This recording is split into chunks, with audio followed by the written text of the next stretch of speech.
Ayan, sige.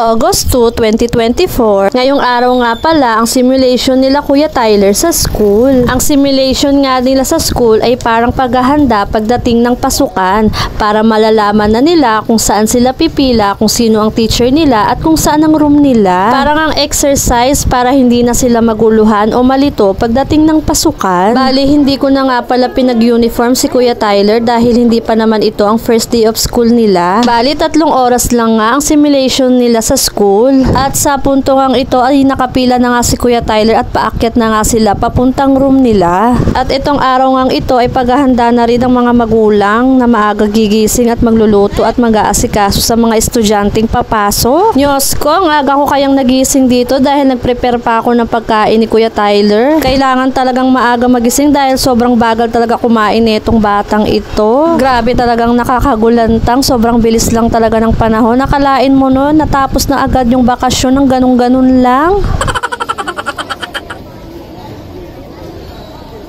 Pagka 7:40 nga ay agad-agad na rin akong gumayak dahil babalik pa nga ako ng school dahil nga meron din kaming parents orientation sa school nila Kuya Tyler. At syempre maagang nagising itong Madam Everly nyo. Magpapahuli ba naman ito? Syempre sasama rin daw siya sa school ng kuya niya. Ewan ko ba naman dito sa batang ito, hindi na talaga mahiwalay sa akin habang lumalaki talaga. At ito na nga, on the way na nga kami papuntang room nila Kuya Tyler. At nung makapasok na nga kami dito sa may room, ito na nga, paupo-upo pang Madam Everly. Tuwang-tuwa talaga kasi gustong-gusto na rin talaga niyang mag-aral. Pagkatapos nga rin mamigay ng module at books at ito na, nagsimula na ngang mag-orient si teacher nila Kuya Tyler. Pagkatapos naman ng medyo mahaba-habang discussion ay natapos na nga yung orientation namin at ito na nga, pauwi na kami. Dito ko na nga pala tatapusin ang video ito. Maraming salamat sa matyagang panonood. Bye-bye, paalam, ingat.